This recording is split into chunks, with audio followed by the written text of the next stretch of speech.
Gotham, a crazy podcast about DC, with your hosts E-Rock and PD. When we speak up, get your geeks up, cause you know you about to get geeked up. So sit back, relax, and get comfy. Lose your mind like Solomon Grundy, and listen to a show that won't be forgotten, coming straight out of Gotham.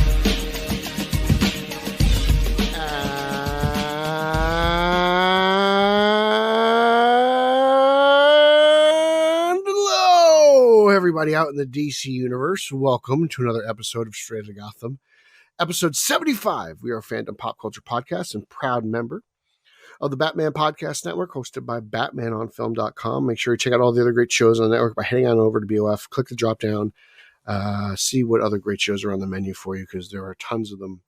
I am a regular on the Batman Book Club. I highly recommend that. Italians for Spider-Man is also quite delectable if you like meatballs.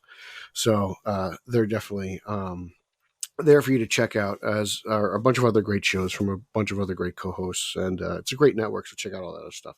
I'm your co-host from this other Hudson River, a senior contributor to Batman on Film. I am Peter R. Vera, and today we're recording on May 3rd, 2022. And as always, I have a great show for you today, but let me remind you, all of our faithful listeners, that if you take the time to rate and review our show on Apple Podcasts and we read your review on air, you win a prize pack. We just mailed out our last prize pack. The next prize pack will be read next week, or the next show. Next show we'll do that. We'll wait until May 7th and we will announce it then, and then we'll announce it on the broadcast. So, it was a cool prize pack. Chris got a really cool one. If you want to win cool stuff, just rate and review our show. Now, let me introduce you to my partner in crime, the 16-time defending Deer Park, New York, Brie Larson, trivia champion, a fellow Batman on Film contributor. Ladies and gentlemen, the champion of Long Island, the Aquaman, the Jock, Star Wars' biggest defender, Rick Shue's greatest enemy. Wow, that last one might be more true than I thought after events of yesterday, but how are you doing, Pete? I look, the Yankees are winning. It's getting warm outside. It's grill season, and it's just a good time to be. I mean, it's like I'm just firing on all cylinders right now. Yeah, it's that time of year, right? It's when it's getting warm out again, especially in this part of the country. This is the time of year where people come out of hibernation. So it's like you said, baseball's back. The playoffs, the NBA playoffs have begun. The NHL playoffs are beginning. It's a very fun time of year. How are you feeling as an Islander fan this postseason? Do you have an interest in this or no? This NHL playoffs. I'm still a little shell shocked because of what happened. I mean, last 2 years they were in the Eastern Conference Finals, and now this year they didn't even make the playoffs. There's a whole bunch of reasons why, but doesn't matter. At the end of the day, they're not there. So I will probably just be rooting against the Rangers, which is my norm when the Islanders aren't in the playoffs. We can relate. Right. So I'll probably just be doing that. As a Devil fan, it's kind of like, but they do have a lot of young players. So right. It's like, there is like the brightness of the future, but I don't know.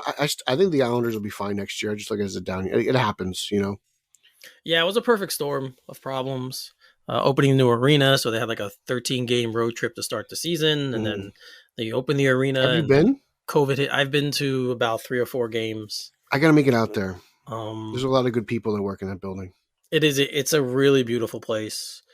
They did a really good job. They incorporated a lot of the things from the racetrack into the arena.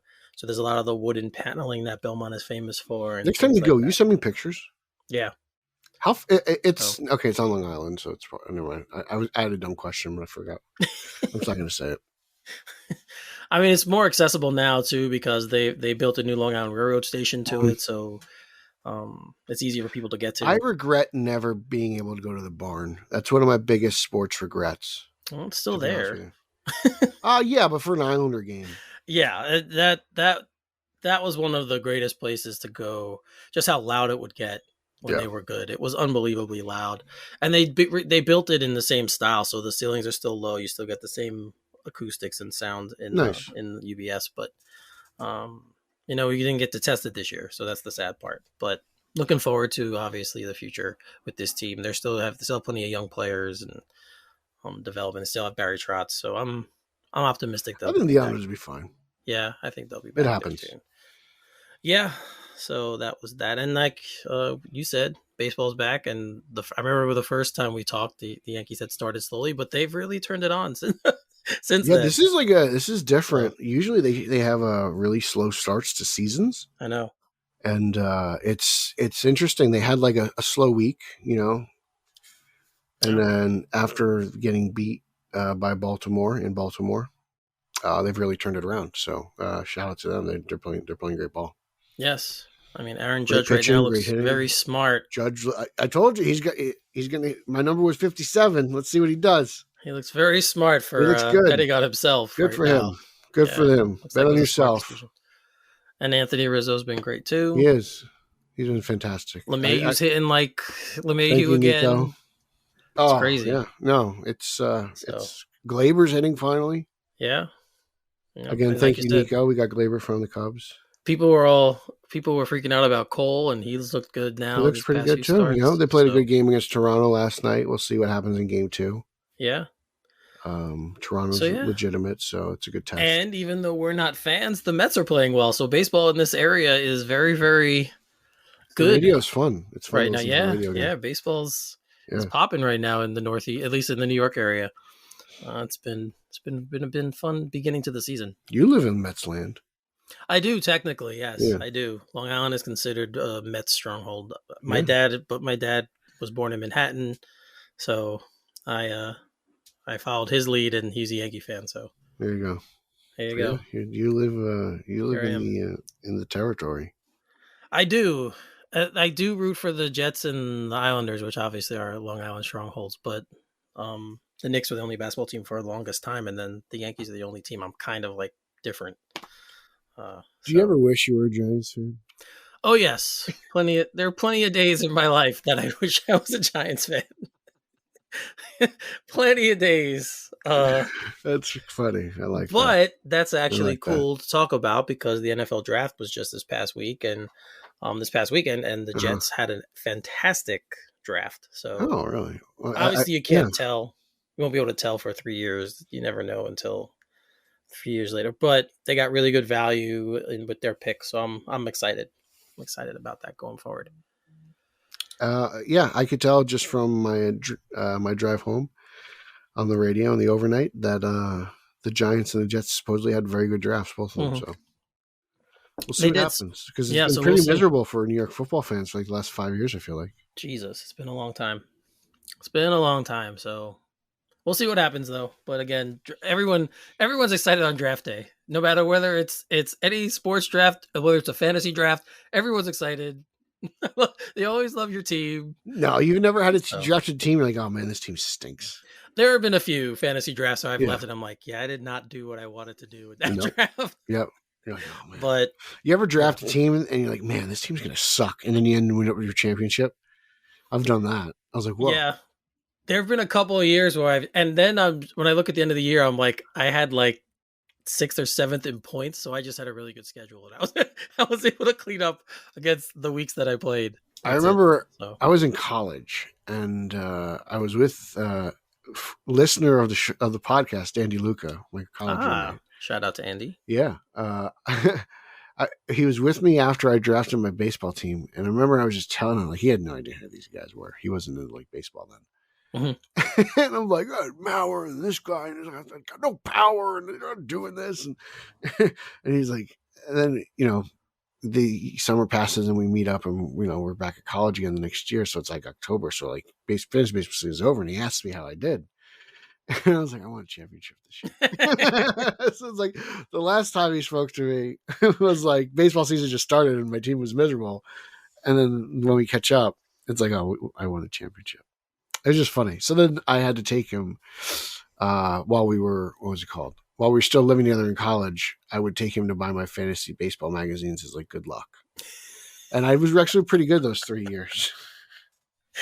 Oh man, I remember you had to buy the magazines. That's all. Let's bring it back a little bit. I used to like having the magazines. A lot of people don't know, but it's like that's old school fantasy baseball. It's funny because that's not even old school fantasy baseball. That's old school for me.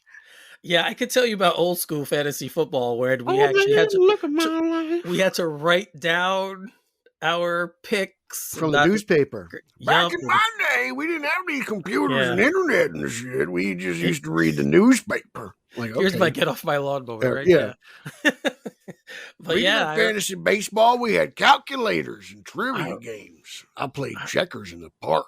Like, okay, I'm not that old, but I do remember. I guess I do remember before computers took over the fantasy sports. You hear that? Before computers take over. Before computer, Eric lived in a time before computers. Before, pre-internet and everything. I remember it. I remember it well. I remember you used to be able to buy these programs too, where it was computer based, but you had to manually input everything. There was no. Those are apps, kids. He's talking about. Yes, when I say programs, this is before we had smartphones and stuff. Before there were anything. They used to be called programs. Now they're apps. They were called programs. All right, so enough of the sports section of the show. Sports section. We just aged you 20 years. Yes, and now that everyone knows how truly old I am. Everyone knows Eric was around when dinosaurs walked here. Eric is Vandal Savage. Not only is he Aquaman, but he's Vandal Savage because he's been around forever. Well, that's actually a good way for me to segue. Because we're going to start with a couple of cancellations that happened for the CW. So I will start. Pete brought up Vandal Savage. So first I will talk about Legends of Tomorrow, which if you watch the show early on, he was the main villain early on in the show. And yes, Legends of Tomorrow was canceled after 9 seasons, I believe it was, which is the longest running show then, because Arrow was only 8 seasons. So Legends was actually tied with Flash. Yeah, tied with the Flash for the longest running show. There's a bunch of speculation as to why it got canceled. We could talk about it left and right. I think it's a bunch of things. I think it's the WB Discovery sale. I think it's CW being on sale as well. Apparently it's being sold, the network itself. Mm-hmm. So I think there's a lot of different things going on. And of course, ratings have dropped. I mean, it's not, I know people be like, oh, the ratings are better than some other shows they kept. But again, you're looking at the 2 shows that were canceled are IP based on DC, right? So there's probably something in there mixed in with it. So I feel sorry for everyone who lost Legends of Tomorrow, but the main one I want to talk about, of course, is Pete's favorite show on TV, and that would be Batwoman, which will not be renewed after season 3. After the season 3 that Pete says is fantastic, it's great. We all should watch it. It will not be returning. This one was a little bit more of a surprise for me anyway, because it's only been 3 seasons. And although I don't watch the show and I haven't been a huge fan of it, I do know other people outside of Pete who do watch it and have enjoyed it. So I was a little surprised. But again, for all the reasons I said about Legends, I think that's at least from my perspective, that's why these shows are canceled. And I think there's a small chance, a very tiny chance that they might reappear on HBO Max sometime in the future. But Pete, since you're a huge Batwoman fan, I will let you have the floor. Go ahead. This isn't surprising at all. We know about the things going behind the scenes of the CW. I'm not shocked at all. This is a show that took 3 seasons to get going. They had to change the leads. So you're essentially looking at a season and a half, maybe more, of what is pretty bad. So literally you have a season and a half of good.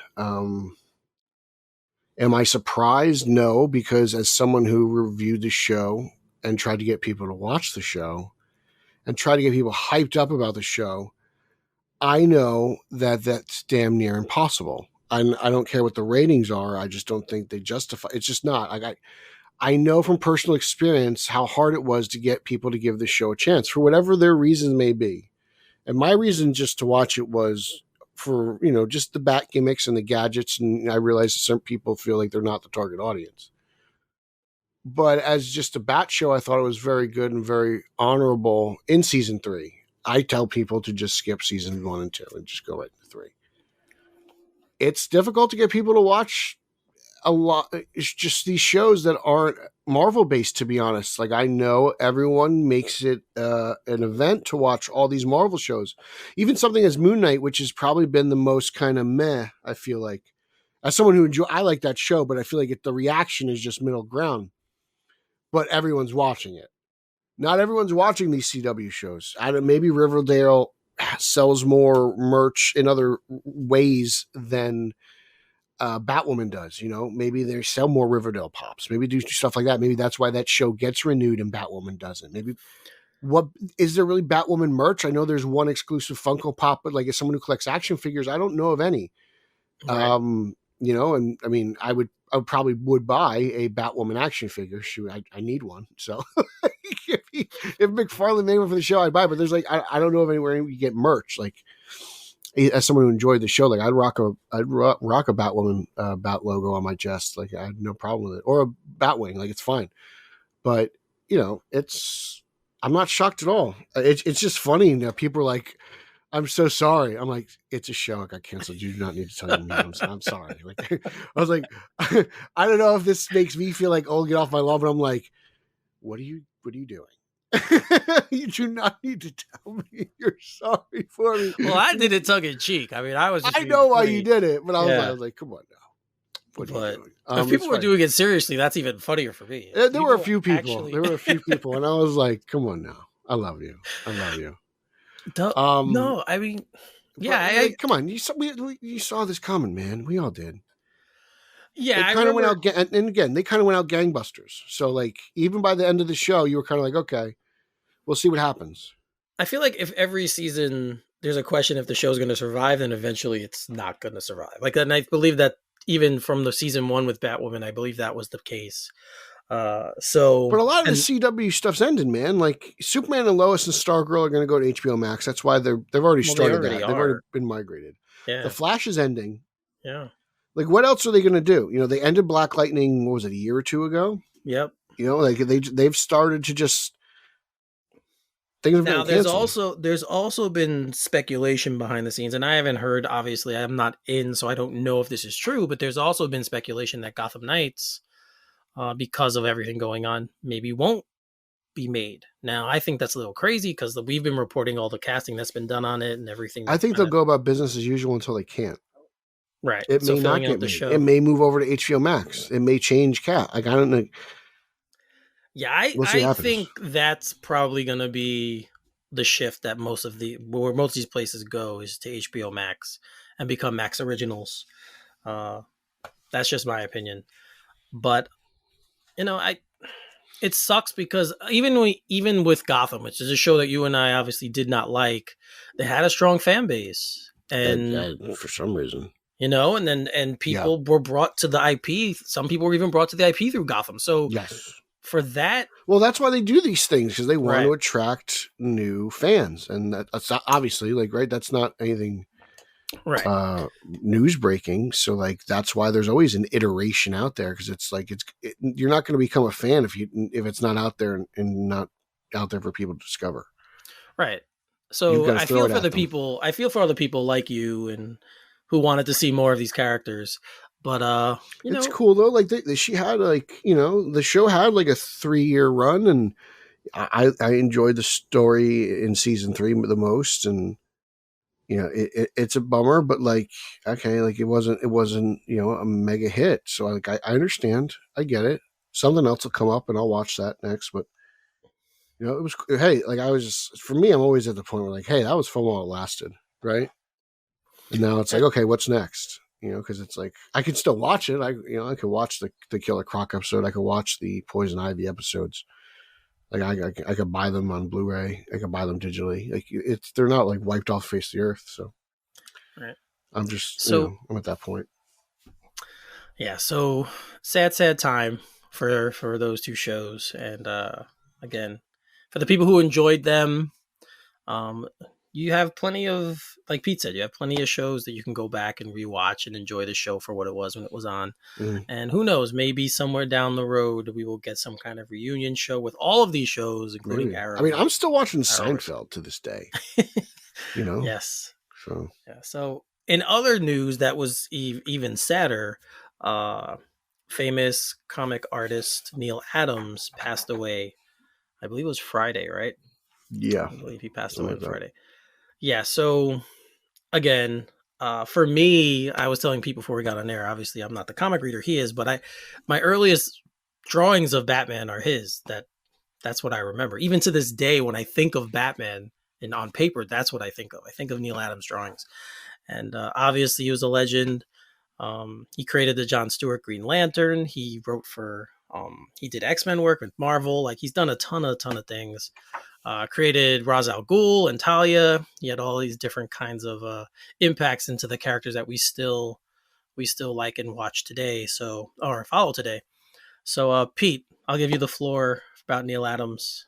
Because I know you tweeted specifically that one really, it hit you kind of hard. So yeah, he was almost like, oh man, one of the old guard, just the legends, one of the ones who built us up and kind of created what we are today. And he's his art, many characters, Green Lantern, Green Arrow, Batman, Tim Drake's suit.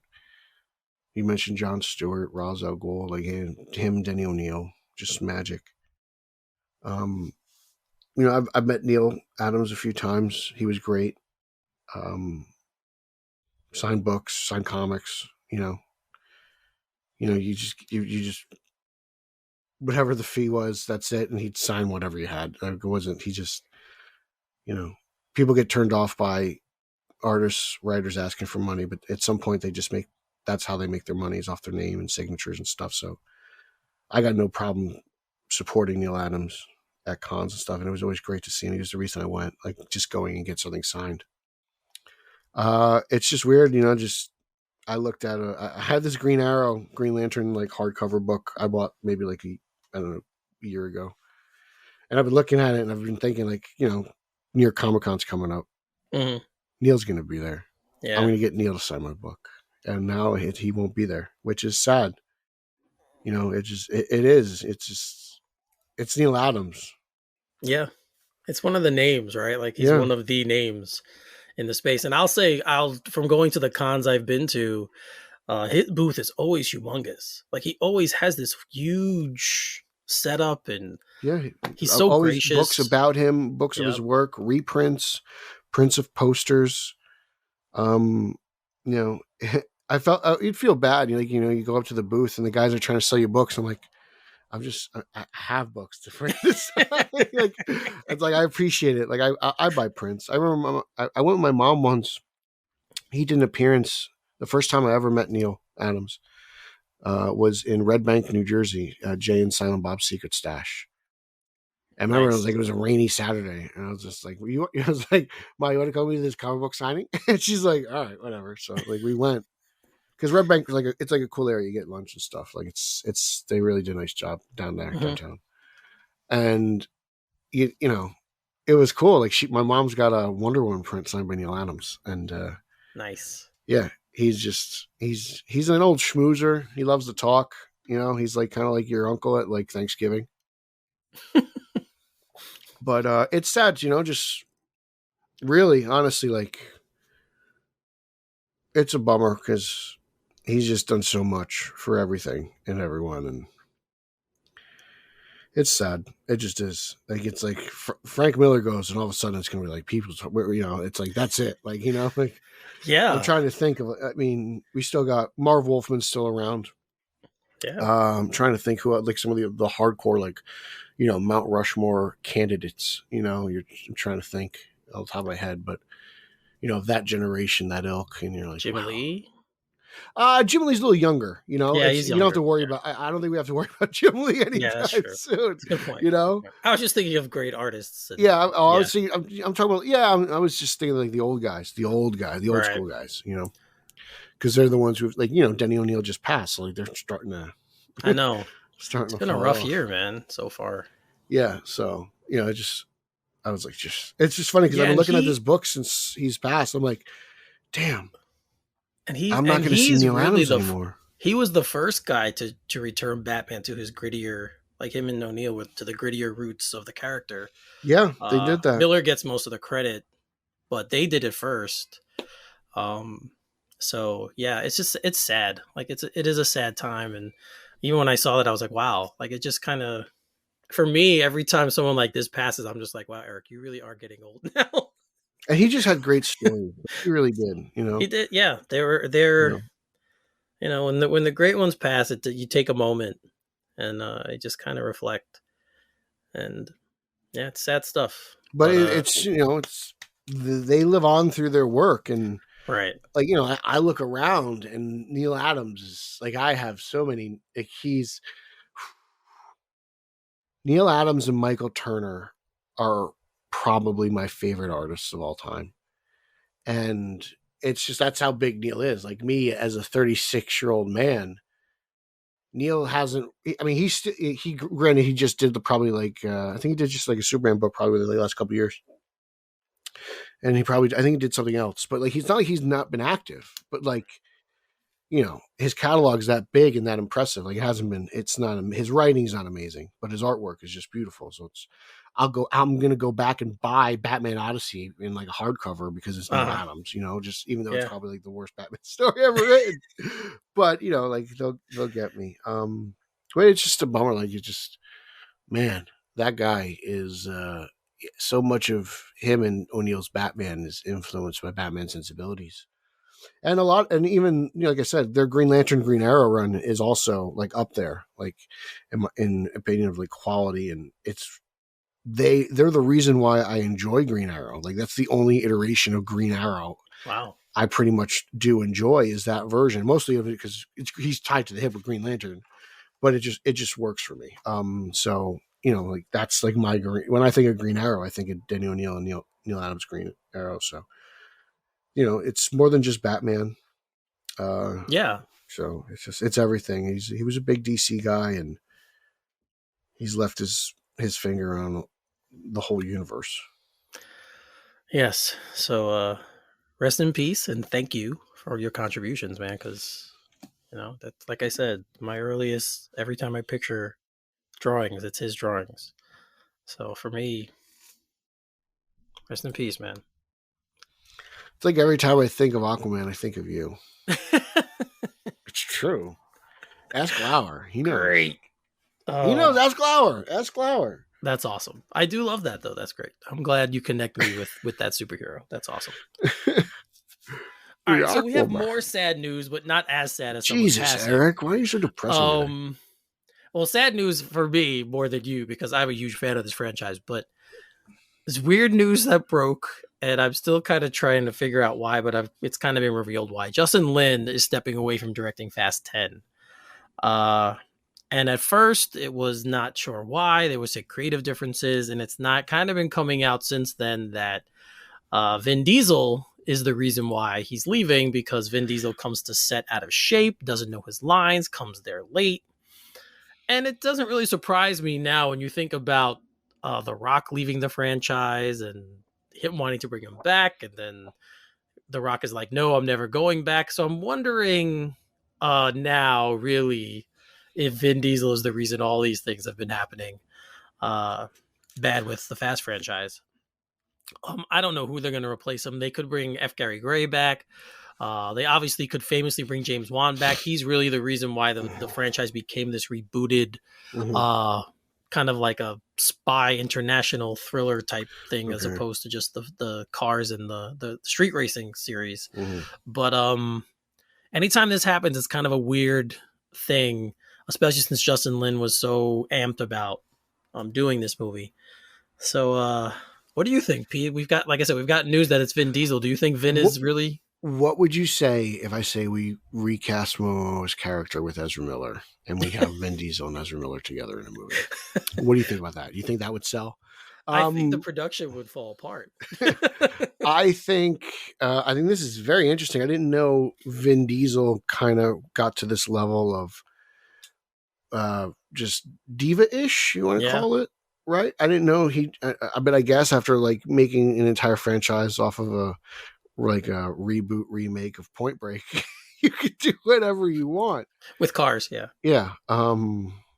So just kind of surprised, but you know, they did hire what's his name, who directed The Incredible Hulk. He is the new director of the movie. So you know, we'll see what he does. We'll see how I don't know anything that guy's, what's his name, like it's like something Lightner. I didn't even know they did they hired someone. Yeah, they did. They did yesterday. There you go. Yesterday. Someone doesn't pay attention to the Straight Outta Gotham newsfeed. I'm sorry. His name is Eric Holzman. Yes, I apologize. I missed that story. I apologize. It's there. It's there on the feed. So he's going to be tapped to, finish up duties, and it's just like The it's guy who did interesting. Norton's Hulk. Yes, Incredible Hulk. Okay. Not Ang Lee. It's not Ang Lee. It's not Ang Lee. Oh. It's Leitner. I think his name is Leitner. Okay. All right. But he's going to take it over. We'll see what he can do. I wonder what this is like. How bad? Like, did they start filming this? Like, have they been? Like, how far along the lines are they? I don't know. I mean, I don't know. Actually, they obviously must have begun filming, because why would they be complaining about Vin Diesel? Well, I'm just like, how early in filming is like, oh, I can't do this. Oh, it's got to be super early.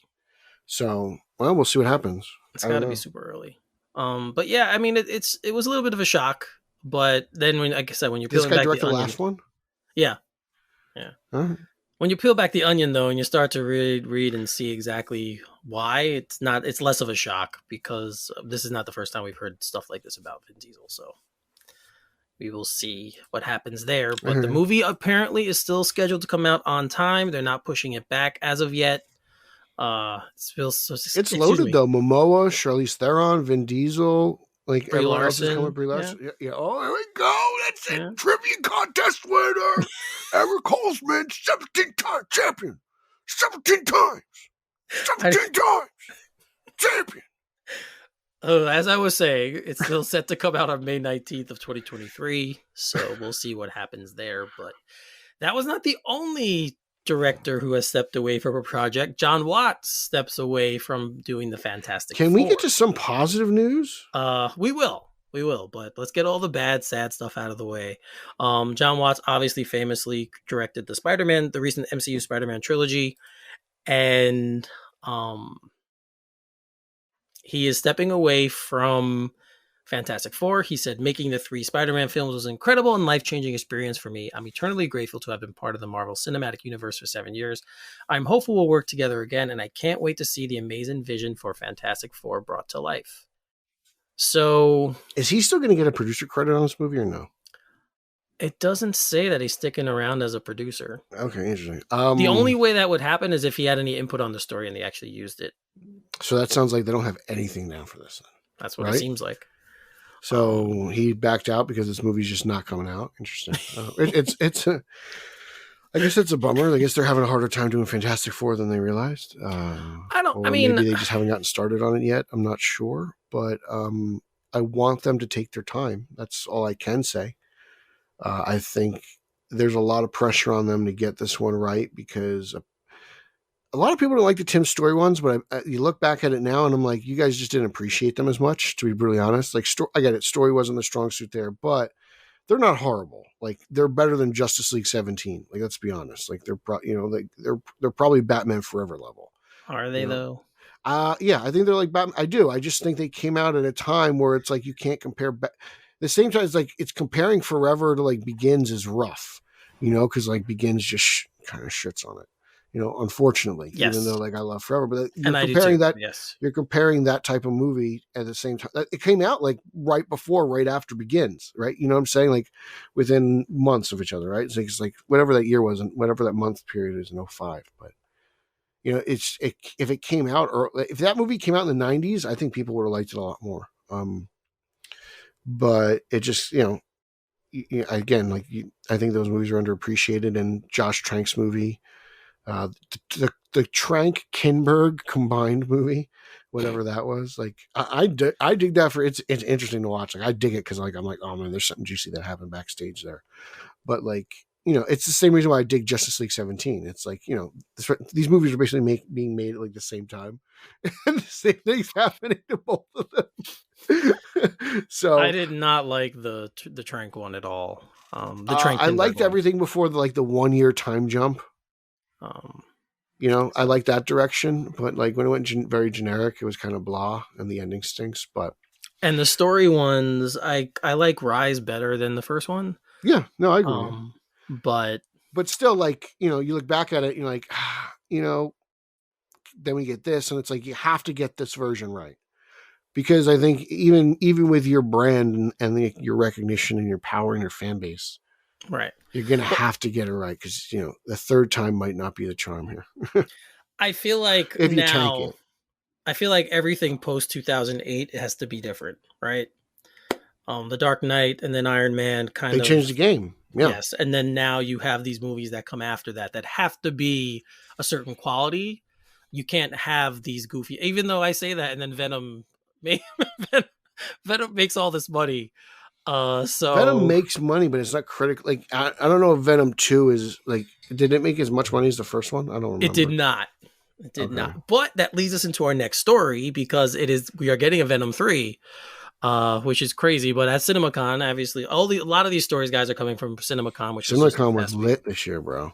Yes, so Venom we're getting a third installment of Venom with Tom Hardy in the lead. Venom, the first one made 856 million globally, and the second one made 502 million globally. Okay. So we are getting a third installment. I would have been fine. I feel like this is kind of like you gotta strike here. Like this third one's got to be good, otherwise this might be it. Right, and I think with Morbius not doing well at all, I still have to see that. I think everyone's kind of looking at Sony with that side eye again, like, are we really? Do we really want you having these IPs still?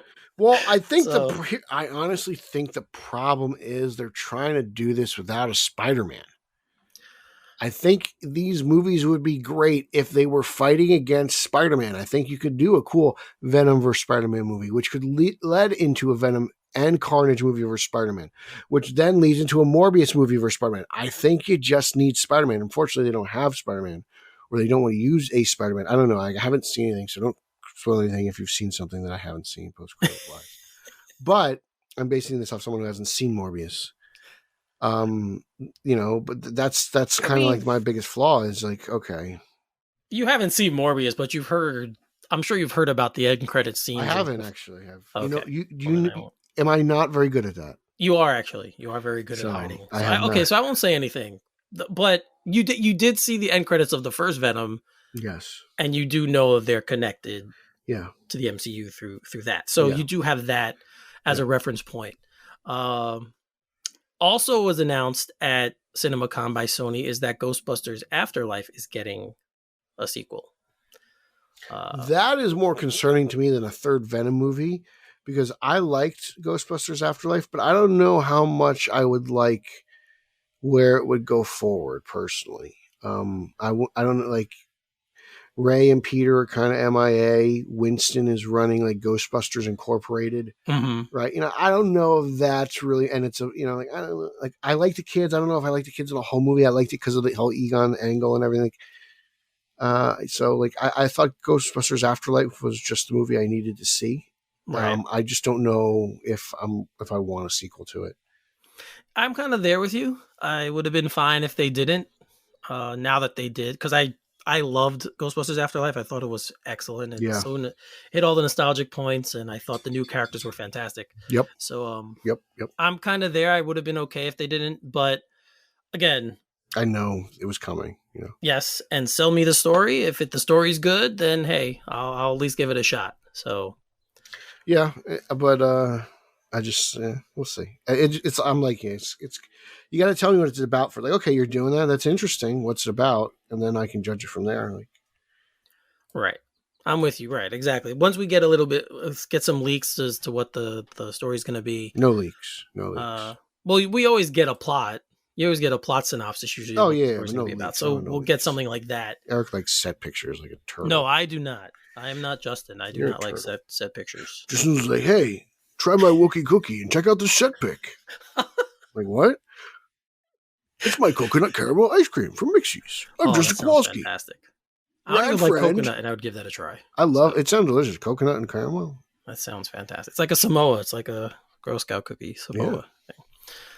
All right. So keeping along with like reboots and announcements of stuff, there was another announcement made about changing of dates for 2 Marvel films. Oh my God, what are they doing? What are they doing? Marvel's changing dates? Yes. Are you serious? I'm serious. Are they incompetent over there? Totally incompetent. What are they doing over there? Their incompetence seems to always work. So they're changing dates? Yes, they're changing dates. Do you want to hear which ones? I'm already angry. Okay, well, The Marvels, which obviously is the sequel to Captain Marvel, and Ant-Man and the Wasp: Quantumania will be swapping dates basically. So The Marvels, that must make which you was happy. You're getting Captain Marvel more earlier. Look at you, Eric. This is a little extra hold. 18-time champion. No, 18 times. We are getting that later. We are getting Ant-Man and the Wasp first. Quantumania. 18-time champion. 17-time champion. 17 times. Eric Holden. Champion. Are you done? 17 times. No, not done? Okay. We'll let you finish. All right. So Ant-Man and the Wasp: Quantumania will be coming out on February 17th now, and The Marvels will be coming out July 28th next year. Both will be next year.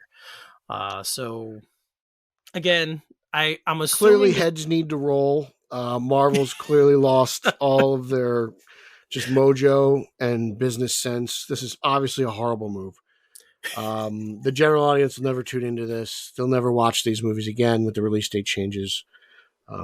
This is total incompetence at the highest level that I've ever seen. Kevin Feige needs to be fired. He should be fired. He's a snake. Hiss, boo, boo, boo. Clearly they've lost their way. Completely lost their way. I don't know if they're going to survive as a studio. They're not going to make their money back this quarter. I'll tell you that much. They definitely won't. I would know. I made a graph about it. I'm assuming that this switch has more to do with Ms. Marvel, whatever happens is coming on Doctor Strange, and I'm assuming that might have more to do with it than anything else that we're hearing. They're saying that the Ant-Man sequel is further along in the process. That's why they're switching the dates. In my head, I'm kind of thinking it's story related, but who knows? So I would believe both. Yeah. But obviously Doctor Strange comes out 2 days from now because we're recording this on. You got your tickets? I do. I said this last time, I think, but I do. I have my tickets. Lots happened in a week. Yeah, so I'm going to be seeing it Thursday at 6:30. Thursday night, 6:30. I would expect another Holzman special edition car review. I will do that. I will do a car review. Yeah, car review. Perfect. Popcorn with Eric. What should we call that? That'd be a nice little sideshow. I have to do live with Eric from the car. Live in the car with Eric. So that means we have to do it for every film, not just the big IP ones, right? So I just saw The Northman.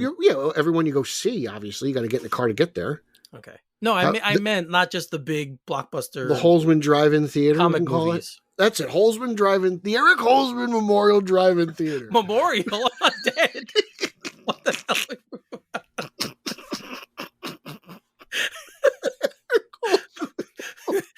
Memorial. Oh boy. I've been killed, guys. I've been killed on my own show. This way, you're there for the ceremony and everything. So when you're already dead, it's there. Oh, we can have the funeral and the wake at the stadium. Guys, this is not the first time Pete. Obviously, if you listened to last week, jelly on my belly. Pete has been coming out with these great. If you were with us in Dallas, he said that Down syndrome and autism are on the same spectrum. Did not say that. So, guys, Pete goes there sometimes. He really does. He goes there. And Kevin Feige was not fired. He was also at CinemaCon, and he mentioned that they are going to be going on this retreat, I guess, with everyone involved in the MCU. And they're going to be plotting out the next 10 years of the MCU at this retreat. So that kind of got my brain going here. We know we're getting changes, obviously, with things coming up. We know Natalie Portman is going to be Mighty Thor in the new Thor movie coming out, which Love and Thunder, which we actually got a trailer for. So Pete, what did you just real quick? What did you think of the Thor trailer? I was into it. I dug it. I want to see what it's like. I actually still really like Thor 1 a whole lot. That's still my favorite Thor movie. I agree. And now he's portrayed a little bit different. He's more of comic relief than anything else. So I want to see what it's like. I don't know if I'm a big fan of the way Taika Waititi. I don't know if I really dig his style too much. That's just me personally. So I will have to see it in theaters to judge it. But I'm definitely interested. I mean, the trailers kind of sticks with the same. I don't know anything about Thor, so I don't know where it's going. So I don't have any reason to really be hyped up. Right. But if I see the movie and it kicks ass, so I'll be excited. It kind of, yeah, but you're right. It's sticking with the current iteration of him, where he's kind of more of like comic relief, and not the god that we got in the first Thor and in the first Avengers film, and second Avengers film. So yeah, he's kind of shifted focus, and the trailer does kind of have that in it. Obviously, there's stuff with the Guardians of the Galaxy because they're in the movie, and as I mentioned, Natalie Portman's Mighty Thor appears. Now, I'm wondering if that has something to do with the multiverse, or if she's going to stick as Thor. Oh, I didn't think of the multiverse stuff. That's interesting. Right, so I'm wondering how that kind of factors into the Thor story. But what do you think, Pete, from what we have of the MCU now and what we know of where it's going, from just the stuff we've seen, what do you think the next 10 years would be like? You know what I want? You know who I'm asking for? Galactus. Bringing Galactus. I'm waiting. I was waiting, and now this Fantastic Four news kind of bums me out because you can't get Galactus without some Reed Richards. And so I actually have no idea what he has planned for. I honestly did think that the next big thing was going to be building up Galactus. Like, that just made sense to me, right? You guys have all known that for a while. And now that that's delayed, that kind of puts a big wrench in my gears here. Yeah, I originally thought it was going to be Secret Invasion, but when they decided they were going to do that as a show, I was like, all right, well, that kind of throws that out. I think that's a great point. I agree with you. So yeah, I thought Galactus would be the next, obviously, logical step. What's his name? Galactus.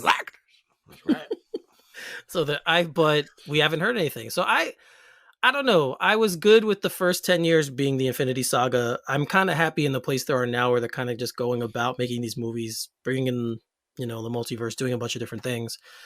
But are there any characters, like, outside of like X-Men and Fantastic Four, that we want to see brought back and brought into the MCU?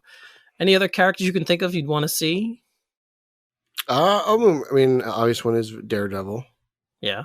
Right. I'm trying to think. I'm looking at my bookshelf here. I mean, that's my source of reference. Would you want to see, say, like, when Fox had the property, there was like a Gambit movie was thought of with? Oh yeah, that would be Channing cool to Tatum. see. I would have seen that. Yeah, definitely. Gambit would be good. Gambit. I'm looking here. Obviously, like, but again, like, but She-Hulk is a character I would say, but that show's in development. So that's like something like, oh wow, I finally am getting what I've wanted, which is a She-Hulk show. Correct. A lot of people mention like Squirrel Girl. Like, apparently she's really popular, and I don't know how that show would work. I don't know anything about Squirrel Girl. That would be a lot of people always bring her up. I don't know. I don't read too much. I don't actually read any X-Men stuff at all. Which surprises me because they're very good books. It's not that. Did you watch the show? Did you watch the cartoon? That's my main reference for X-Men, is that cartoon in the movies. Yeah. Well, the cartoon is fantastic. So if that's your main reference, it's a good reference to have. Again, like, Namor is a character. Like, I would love to see somehow brought up somewhere. Blade. Well, obviously, we're getting Blade. Yeah, he's another one, but he's coming, and he's already had a TV show. He's had a successful, say what you want, but through. It's been a successful trilogy, and I guess which was a semi-successful TV show. They made one season out of it, so Blade's been done. A lot of that stuff stems from like Fantastic Four as well. Like, I love some Silver Surfer stuff. Like, I imagine the show would be like incredibly expensive to make, but it'd be cool to see the Silver Surfer just surf around the galaxy in his adventures. That would be a good show, I think. Yeah, but I mean, like, I don't know, they're having a harder time making Green Lantern. I can't imagine what it's going to be like. It's if just think about aliens and how you would make aliens. It's also two different studios, right? I mean, yeah. I just, again, like, is it worth it, or is it just too expensive? That's all I'm saying. True. That's a good point. Yeah, it was just kind of something that I threw out there because it's, they've done so many characters so far, and they've done all the main ones. I was just wondering who else we might see going forward. I'd Yeah. love to see another Hulk film if they could ever get that figured out. Well, hopefully some She-Hulk stuff will hold you over. Yeah, and then that's it's true. like, it's, you know, again, like they've delivered stuff like Falcon Winter Soldier, which I'm like, oh man. Right. I'm like, I love that show personally. So I'm like, dude, that's like awesome. They gave me a Bucky and Sam TV show. Like, Yeah. that's cool. You know? So like, it's hard for me to like complain or even think about like, I'm like, you guys know what you're doing. Like, you know? Well, no, clearly, whether you like it or not, they know what they're doing. It's just, again, it's just, they have so many various characters that they have. And so they have such a great library of characters as well. I was just wondering if there's any more that we'd want to see down the road. And now that, again, that they have the X-Men, obviously they're going to be doing something with that property. And so we're going to be seeing more, whatever that is going forward, we're going to be getting that. It's just something that I was wondering going forward, what it would be, what you'd want to see. What would you want to see? So. I want an entire show about Uxas. We have to talk to the DC people at HBO Max. I'll talk to whoever I need to. We'll do that one. I'll talk to Netflix. All right. So I mentioned Ant-Man and the Wasp: Quantumania is now coming out later, earlier. Sorry, now coming out earlier. But there was a cool little story in THR. They did a piece on Michelle Pfeiffer, which I read the entire piece. Fantastic piece, by the way, about her and how she's like, she's always worried about roles she plays. She never feels confident in her abilities. And I don't know if you read the article. It's very good. I read bits and pieces. I mostly focused on the topic at hand. Right. Well, as we know, she is in the MCU as well. So when they shot the final scene at Endgame, where they're all at Tony's funeral, the actors were all getting together, and Paul Rudd was talking about how they were the cool ones, because everyone was like, "Oh my God, that's Michelle Pfeiffer!" Like, Michelle Pfeiffer's here, and everyone was kind of crazy that she was there. And he's like, you know, he felt that they were now the cool group because they were all awestruck to see everybody else, but because they had her, everyone's kind of like, oh, actually the quote is, "Holy shit, it's Michelle Pfeiffer." So I imagine she gets that reaction a lot. Seriously, and it's weird because, like, if you read the whole article, which you said, she's not that type person at all. And as you know, she plays Janet Van Dyne, which is Hank Pym's wife and Hope Van Dyne's mother, from the story. So she plays Janet, and she was introduced in Ant-Man and the Wasp. So, which is one of my favorite Marvel movies, oddly enough. I didn't like it as much as Ant-Man, but I like Ant-Man more, but I like Ant-Man and the Wasp. But I'm just a sucker for origin stories. I'm always, if there's something that's like similar, I'm always gonna lean towards the origin story because I just like those kinds of things. And Ant-Man was a character I knew very, very little about, so it was just cool to get that completely explained. But imagine that kind of gravitas when you're in a room with all of these famous actors, these great actors who have done all these different things, won Academy Awards, been nominated, and Michelle Pfeiffer is the one everyone is excited to see. Like that's because they all love Batman Returns and her portrayal of Catwoman.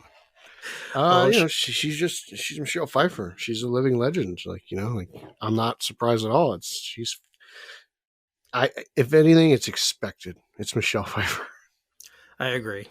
It's not really surprising to me because I would also be like, "Holy crap!" It's like it's like when you walk into like a local Long Island Elks Lodge and Eric walks in, and they're all in awe of the champion of their island. An Elks Lodge. You know, you're just like, that's respect. You know, like instantly Eric sits down, he gets a beer, he gets peanuts, and he gets chicken wings. Oh, that's, yeah. Doesn't even have to order. Like it's already there. Well, what can you say? I do what I can. You know, I try and bring 17 times. I try and bring joy to the lives of people. 17 times. If my presence can do that for people, then I'm champion. I'm all about it. Champion. I'm all about it. 17 times. Well, speaking of champions, this past weekend was the NFL draft, which I mentioned before. Mm-hmm. And with the first pick in the NFL draft this year, Ball Saxonville has decided to pick Manscaped to stock up their D. Manscaped, the leaders in below-the-waist grooming, have sponsored us to make sure you don't get booed out of the bedroom like Roger Goodell. Support us and head to manscaped.com and use the exclusive code Gotham at checkout for 20% off plus free shipping. So Pete, as we've been talking, as we also know, Wow. Wow, that's great. Good for them. Right? Like, this is just great. But the Manscaped stuff has been helpful for me. I don't know if it's been for you, but it's been helpful for me. I mean, it doesn't get more helpful than that light on the Lawnmower 4.0. Let's be brutally honest. That's true. Just the fact that I can see what's going on down there, that's a huge help. And then, obviously, with my what is it? The toner. What's it called?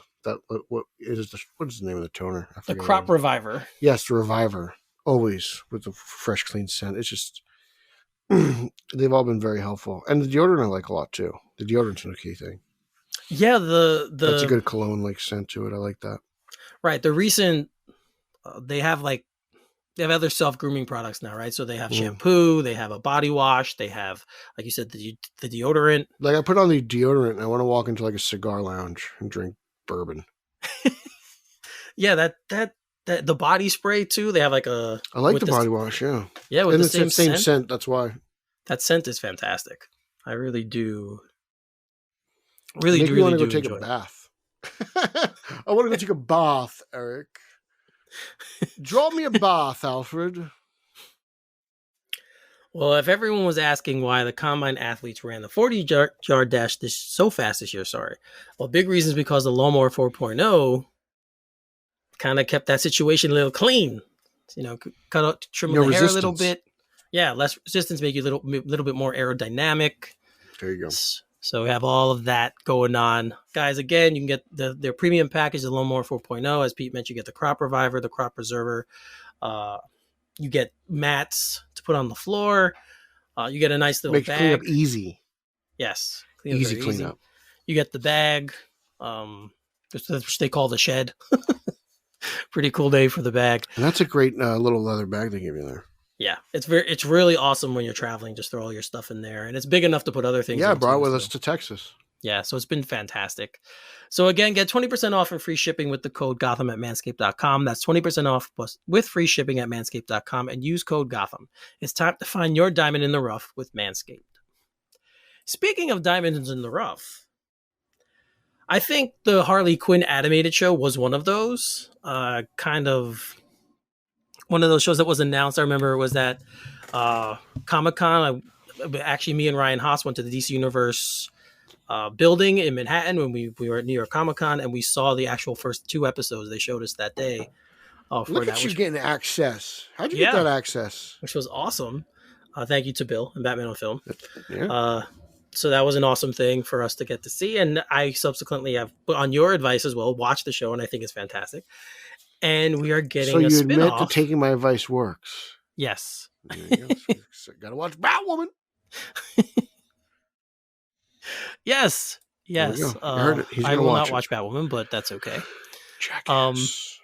So we're getting a spin-off with a character that he's great.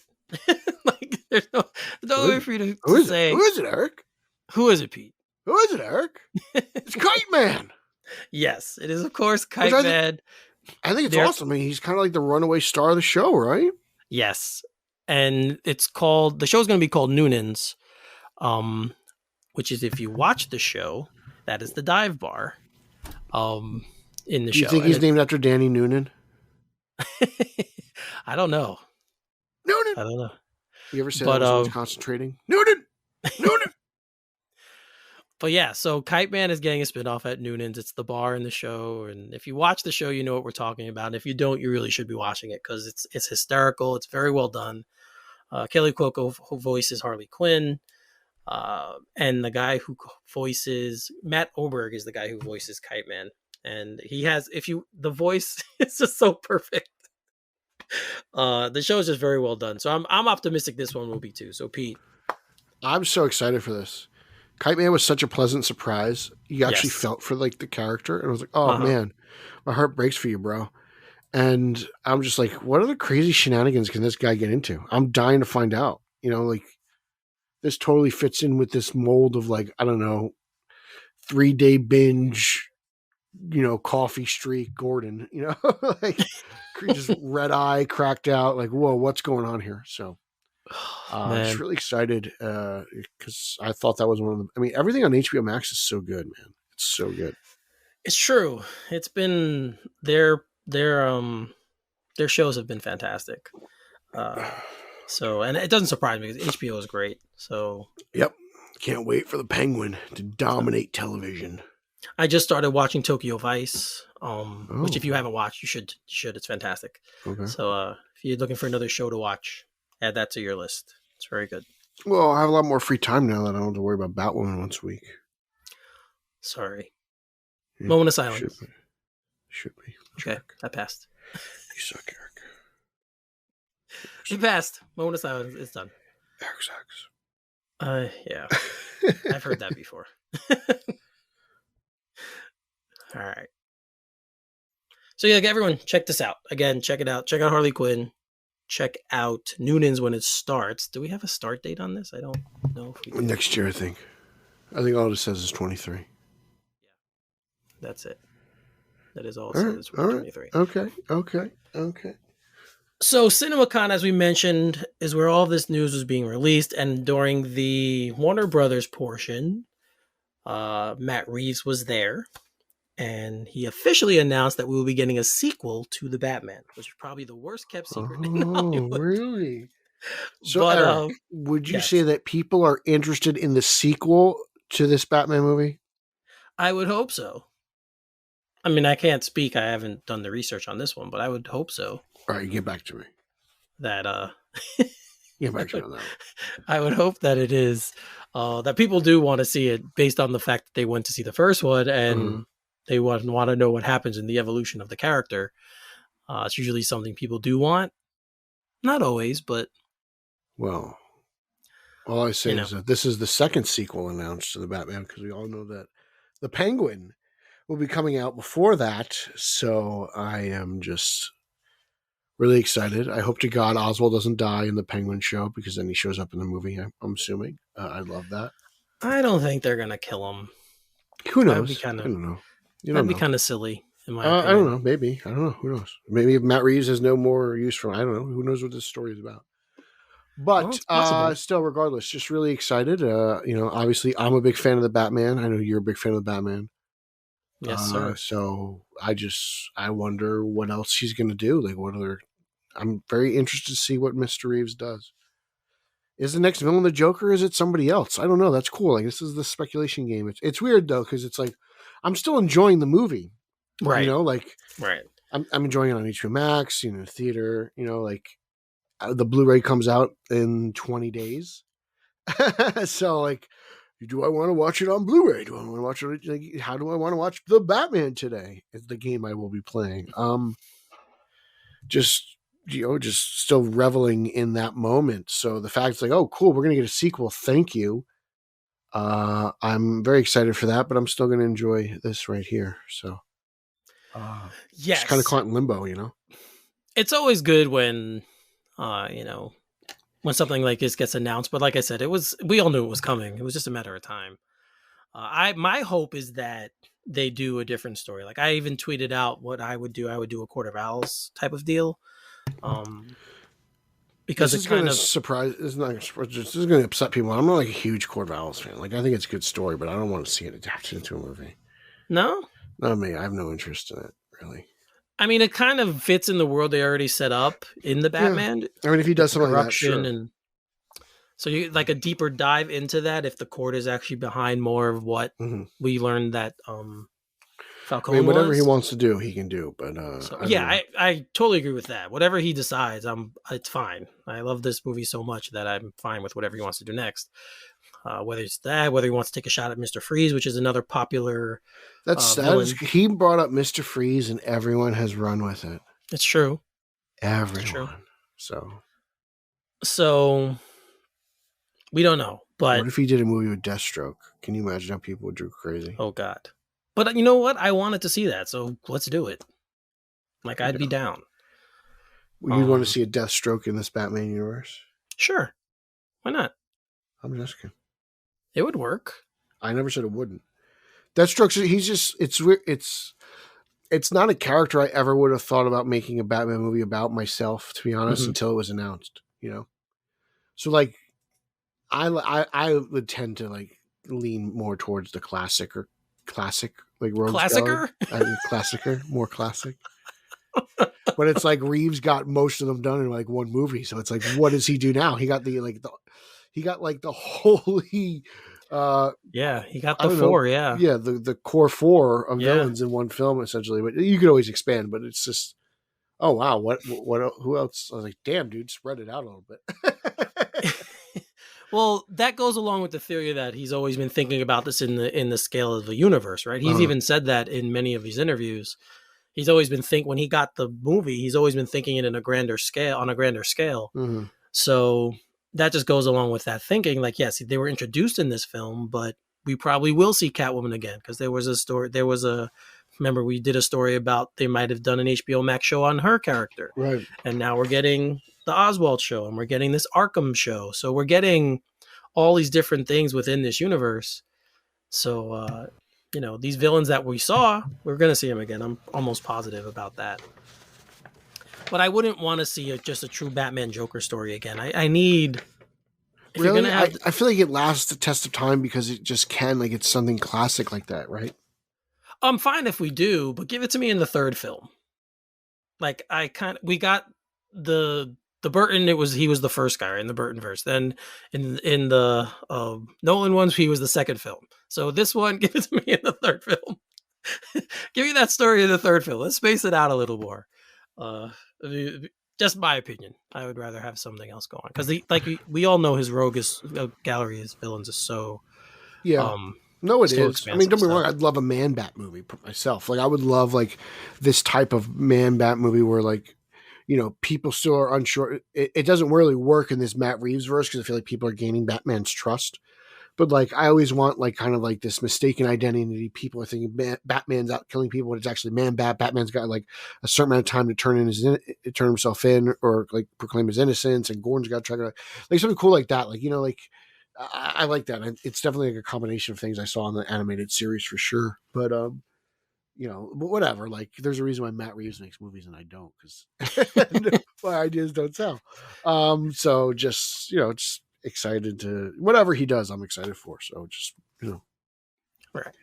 I know another movie we're both excited for, of course, is Batgirl. We know we're getting Michael Keaton's return in The Flash, and then, of course, we know he's also going to be in Batgirl. And there's been a little bit of a scuttlebutt now as if this movie is actually going to get a theatrical release as opposed to a HBO Max release, which was the plan under the old head of Warner Brothers and AT&T, Jason Kilar. His plan was to release it on HBO Max. Now that he's not there anymore and they're switching to Discovery, and there's an idea that this movie is going to be released theatrically instead. I don't care either one, but for me, when you have these kinds of actors in it, and this build-up is going to be from The Flash, and The Flash is theatrical, then I would probably go that way. That's my take on the whole thing. Pete, what do you think?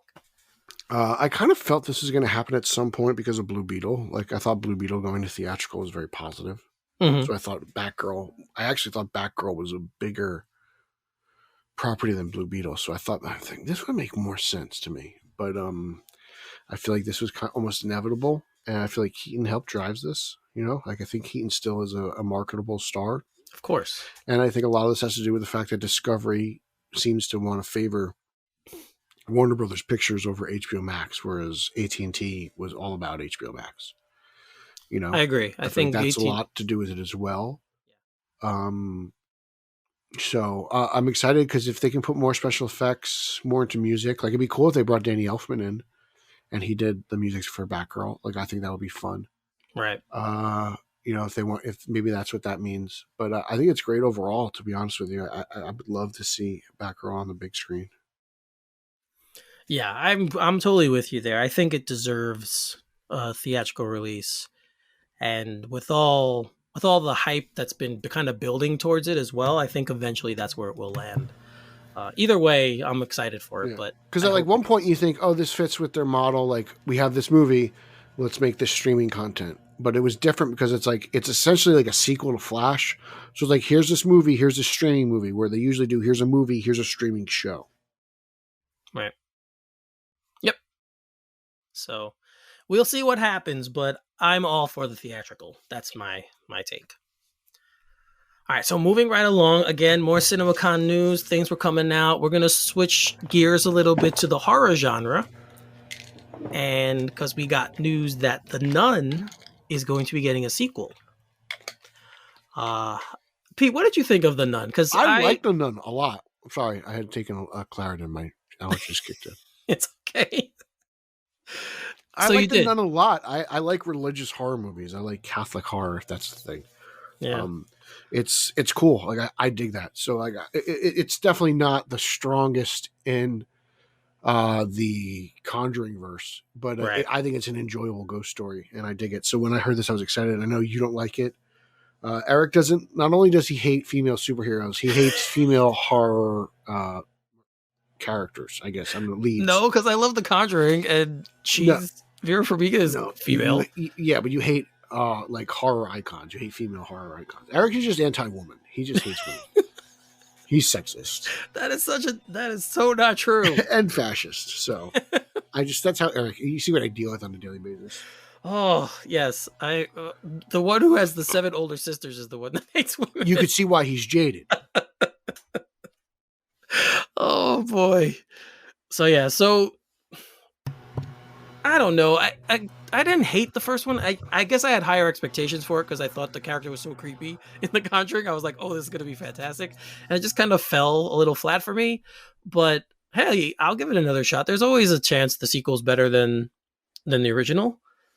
So I will totally be okay with it. But yeah, I will watch anything Conjuring, to be honest with you. Exactly. That's really what it comes down to. If it's in the Conjuring universe, I will give it a shot. But yeah, I was surprised this was announced because I really didn't think after the first one we'd get a second one. But what do I know? Apparently not much because it's coming. It's coming. The Nuns are coming. So another show that Pete and I actually dedicated the whole show this past year on for Halloween was the Halloween franchise. And the Halloween Ends trailer was released at CinemaCon. Now, we, of course, have not seen it yet. We have not had the chance to watch it, but it sounds sweet. Yes, it does sound sweet. It sounds like it's going to be a very fitting ending to the story for Laurie Strode again. She'll come back at some point. Right? Jamie Lee Curtis will be resurrected when she actually passes. Timelines. Now that they've discovered timelines. So it says the reactions were scream heavy, brutal, intense, gory, all the kinds of things you kind of want to hear about a Halloween film. So Pete, I know you were excited beforehand and you sound even more excited now. I'm really excited because I love the first one. I love the second one, even though Eric's totally wrong on the second one. And I could not be more excited to see what Kenny McBride comes up with now. So pumped. Like this really gets me. I'm glad people are hyped. But I see this and I want a Friday the 13th movie so bad. Yes, I would. That's another one we could revisit again. And as you know, I'm a Nightmare on Elm Street fan, so I would love something else there as well. The Jackie Lee Haley one did not go over well. Even though I thought it was okay, it wasn't the vein of what people were expecting from it. I didn't hate that movie. A lot of people hated it. I did not. I thought it was fine. Yeah, it was okay. Like I didn't love it. I didn't hate it. It was fine for what it is. But that's another IP I want to see resurrected and done right. It's just another case where who you gonna get to do Freddy like Robert Englund and Freddy? It'd be kind of a tough thing to do. So we'll see what happens. How would you feel about Zack Snyder's Nightmare on Elm Street? Oh my god. With slow-mo kills? You ever do a slow-mo kill? Freddy going slow with the glove? Would you be into it? I don't think that's the right kind of movie. Francis Ford Coppola's A Nightmare on Elm Street. Oh, I'd watch anything Francis Ford Coppola does. That would be fine. I don't know how good it would be, but I'd watch it. How about, let me think here. George Lucas's Nightmare on Elm Street. Kevin Smith's A Nightmare on Elm Street. Wow. See, now that's creative. Okay. That I think could possibly work because of how he does movies. I think that could possibly work. crazy. It's a crazy pull, but yes, I do think Kevin Smith could do a Nightmare on Elm Street film and make it Chris good. Nolan's A Nightmare on Elm Street. That would be way too epic for Freddy. Freddy does not deserve that kind of epic film. I don't even know where the story would go with a Nolan style. Denny Villeneuve. Oh boy, he could probably do one too. But give me like a Sandberg, a Wan. Give me someone who does horror to redo this. Jordan Peele's A Nightmare on Elm Street. That would be interesting.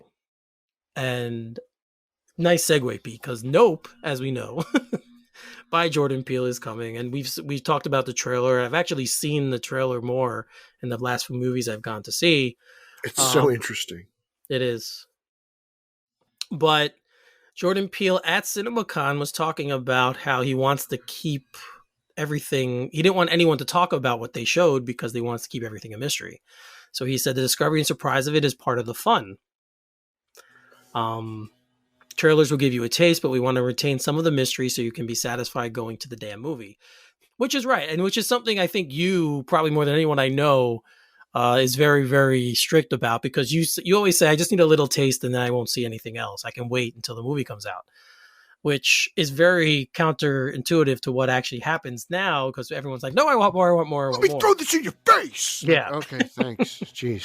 So when I read this story, I was like, oh, this is a Pete story, like, right? Like, you definitely agree with him. Oh, totally. Like, the trailer's all I need. I'm like, oh, what's this about? I have no idea. And I like how, like, he was doing this whole presentation, obviously, like he's on the stage or whatever. He's like, the whole time I just wanted you guys to watch the movie, be like, nope. And I'm like, I'm going to end up doing that the whole movie, aren't I? Like, I would not do that. Nope. I would not go in there. Like, you are crazy. Yeah. No. It's like, why are you doing that? Like, that's going to get you killed, like, so it's like, there's going to be tons of those moments. So I'm like, everyone's just going to die in this movie, aren't they? Nope. Maybe they don't. Who knows? I agree with you though. And I've been following him since Key and Peele, and like, he is so good, so creative. I loved Get Out. I loved Us. I thought they were both fantastic films, different but the same in so many ways. And I definitely am looking forward to this one. And yeah, he's right. But just give us a little taste and let us go in with still having some kind of mystery. And that was one of the things we loved about No Way Home, is that we had all these leaks that they were coming back, but weren't really sure. And when we got to see it, we knew for certain. It was kind of still like, oh wow, all this was true. So that was a cool thing with that film, and I'd like more of that. So I'm happy that one of these guys finally said it. So I finally put it out there. But yeah, we've talked about the trailer for Nope. Like I said, I just saw it again when I went to see The Northman, and it looks very, very it looks dope. I'm really pumped. I want to see it. It looks fantastic. So, as you guys know, all of our topics can be found on our Twitter feed or on our Facebook page and group. So if you guys want to read any of this stuff firsthand, go out and check it out there. All right. I think it's time to put a ball on this one. Oh, do you? Yes. So Pete, let them know where they can find you. Before we do. Yes. Say it. Uxas? There you go. There you go. He said Galactus. Now he said Uxas. In the same show. That's it. All right. Thanks, everybody. You can follow me on social media. That's Twitter, Instagram, and Zack Snyder's favorite platform, Vero, at Pete Illustrated. You can follow podcast number 1, the podcast you're listening to right now, on Instagram and Twitter at straight_O_G. That's Straight Outta Gotham. We also have a Facebook group and a Facebook fan page. Consider joining and following both. You can follow podcast number 2, the Italian Spider-Man Coalition podcast. That's a podcast I co-host with the pride and joy of Wrigley Field. That is Nick and Nico Caruso at Italians for Spidey. Again, that's on Twitter. Check us out there. And we are all over the podcast stream. Check out at Team Yellow Oval, because we're excited, because Batgirl, we're pushing. That's it, guys. Our hashtags have been working. Keep pushing that oval, which will push Batgirl to the big screen. We did that. We'll take full credit for it. They're listening to us. Everyone always is. You could also check out my stuff on BatmanOnFilm.com, reviews of Detective Comics, interviews with Michael Uslan, Tower Strong on YouTube. Got reviews of Batwoman. Catch up on that. If you're still on the fence about the show, read the reviews. They've been really good. I highly suggest the Croc episode as well as the Poison Ivy episodes. That's 4 episodes. I think that'll really get you like, oh, wow, this isn't bad. This isn't crap. So Eric's going to do that this weekend. Actually, no, he's not. He's going to come over to my house this weekend. And so he'll get started on that next weekend. And I'm going to pass it on over to the 17-time champion. 17 times. 17 times. Sexual chocolate. Sexual chocolate. Sexual white chocolate. Oh, why you got to do that? Why can't we just all be chocolate? I don't want it to be white chocolate. It's different. It's a totally different flavor. You're right. It is a totally. It's totally different. It's That's not just true. food coloring. I stand corrected. I'm sorry. You're right. You got a little more schnitzel in your schnitzel. You just do. Wait, what did you say? You got a little more schnitzel in your schnitzel.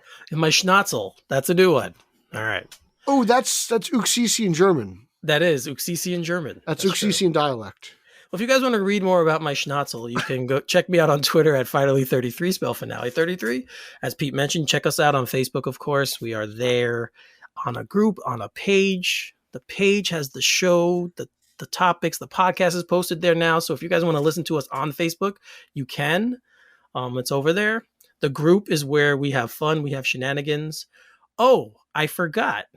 I posted a poll and I said I would talk about it on the show. No, so I show's will. over.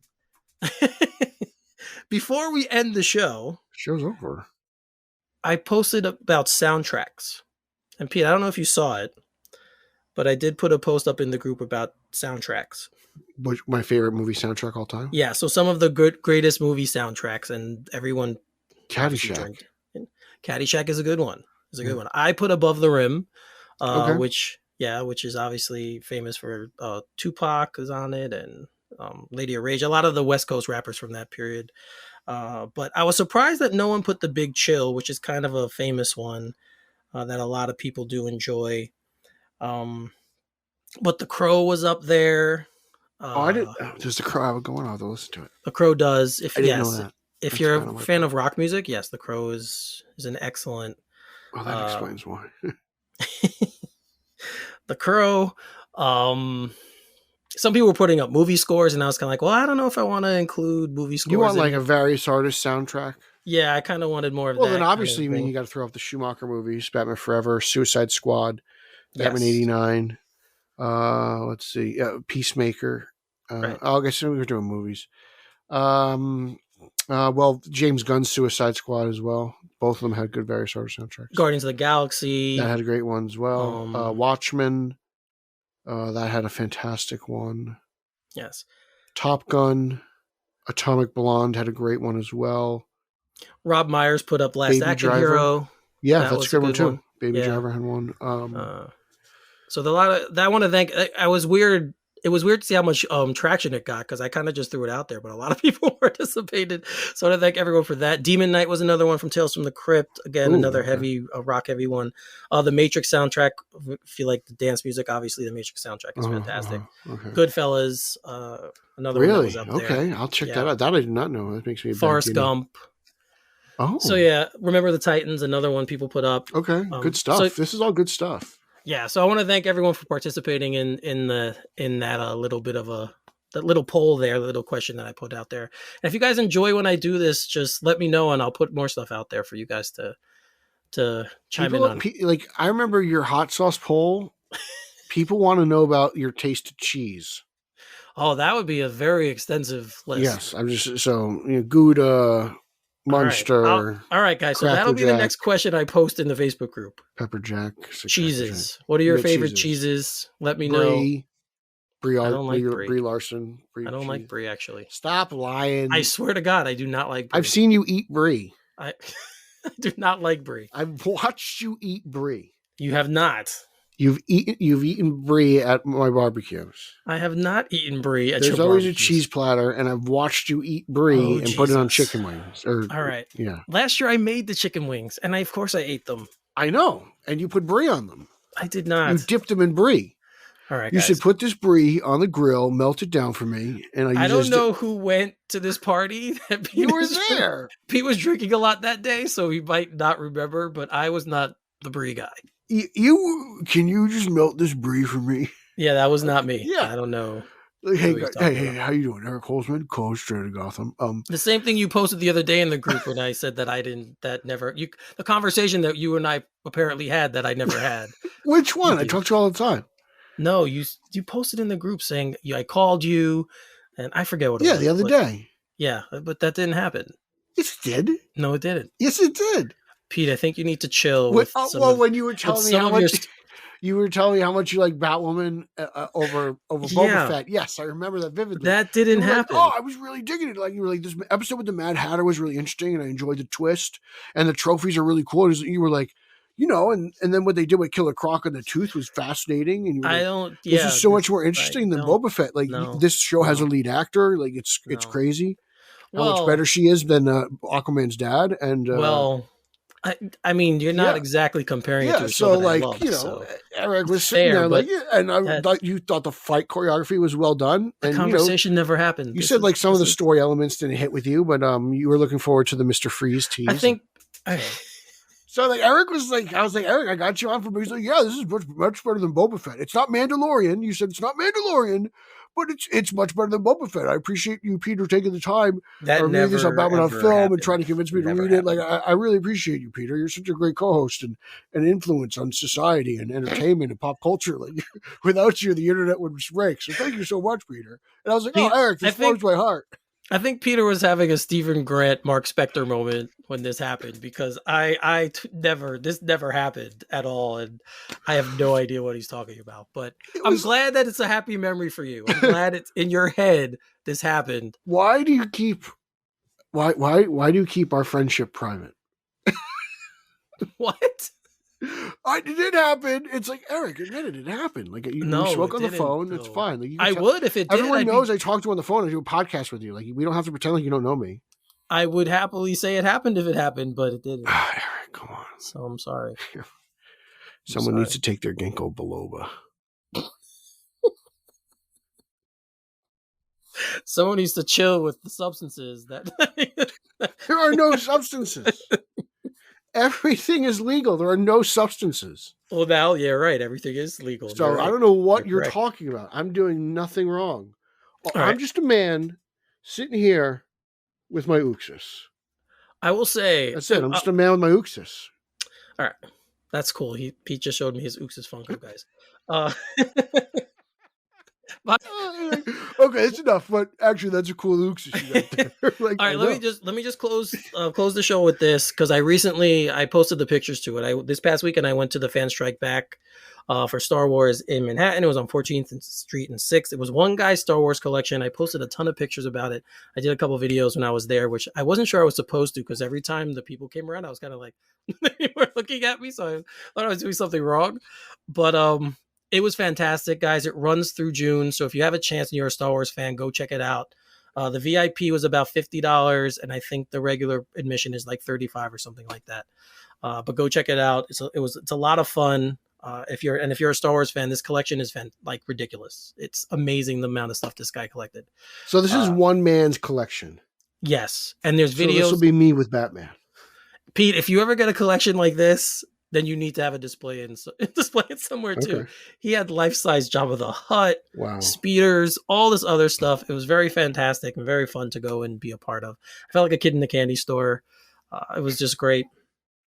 So guys, again, if you want to see what's there, go check out my photos, and again, go check it out in Manhattan, 14th Street and 6th Avenue. It's right there on the corner. You can't miss it. They have all these stuff on outside. The display is nice. So go check that out. Okay, I think that is all. So for Peter Vera, I am Eric Holzman. You are listening to Straight Outta Gotham, and we will see you next time. booyah!